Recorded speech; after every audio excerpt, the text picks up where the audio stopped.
ഒരു ഫംഗ്ഷന് കഴിഞ്ഞിട്ട് നടന്ന് വരുന്ന വഴിയാണേ. അപ്പോഴാണ് വഴിയരികിൽ ഒരു ചേട്ടന് വെള്ളം വിൽക്കുന്നത് കണ്ടതായിരുന്നു. നാരങ്ങ വെള്ളവും മോരും വെള്ളം, സർബത്ത് ഇങ്ങനെയൊക്കെയുള്ളതായിരുന്നു അവിടെ ഉണ്ടായിരുന്നത്. ഒരു കുഞ്ഞു കടയാണ്. പിന്നെ ലേസ് അങ്ങനെയുള്ള ഐറ്റംസൊക്കെ അതിനകത്തുണ്ടെന്ന് തോന്നുന്നു. ഒരു ചേട്ടനാ മാത്രമാണെന്ന് തോന്നുന്നു ഈ കട നടത്തുന്നത്. ഞങ്ങൾ വന്നപ്പോൾ ഒരു ചേട്ടൻ മാത്രമേ ഉള്ളുവായിരുന്നു. ഞങ്ങൾ ഫംഗ്ഷൻ കഴിഞ്ഞ് തിരിച്ചു വന്നപ്പോൾ ലേറ്റായിരുന്നു, സന്ധ്യയായിരുന്നു, നടന്നായിരുന്നു വന്നത്.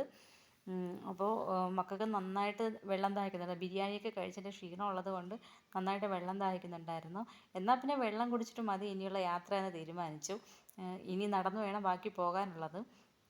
അങ്ങനെ എല്ലാവരും അവരവർക്ക് വേണ്ട വെള്ളങ്ങളൊക്കെ പറഞ്ഞായിരുന്നു. ഒരാൾക്ക് നാരങ്ങ വെള്ളം, ഒരാൾക്ക് മോരും വെള്ളം, ഒരാൾക്ക് സർബത്ത്, അങ്ങനെ അവരവർക്ക് ആവശ്യമുള്ള ഐറ്റംസ് പറഞ്ഞിട്ടുണ്ടായിരുന്നു. അത്യാവശ്യം ക്വാണ്ടിറ്റിയുള്ള വെള്ളമൊക്കെ ആയിരുന്നു. ടേസ്റ്റും കുഴപ്പമില്ല. അപ്പോൾ ഇത് ലൊക്കേഷൻ വരുന്നത് ഞങ്ങൾ പാലോടുന്ന് നെടുമങ്ങാട് പോകുന്ന റൂട്ടിൽ മഹാറാണി ഹോട്ടലിൻ്റെ സമീപത്തായിട്ടാണ് ഈ കുഞ്ഞിക്കട ഉള്ളത്. ഒരു ചേട്ടൻ മാത്രമാണ് നടത്തുന്നത്. ചേട്ടൻ്റെ സർവീസൊക്കെ നല്ലതാണ്. പിന്നെ അതുപോലെ തന്നെ പാലോട് വരുന്നവർക്ക് വെള്ളമൊക്കെ വാങ്ങി കുടിക്കാൻ പറ്റിയ ഒരു കടയാണ്. അപ്പോൾ ഒന്ന് ട്രൈ ചെയ്ത് നോക്കണേ.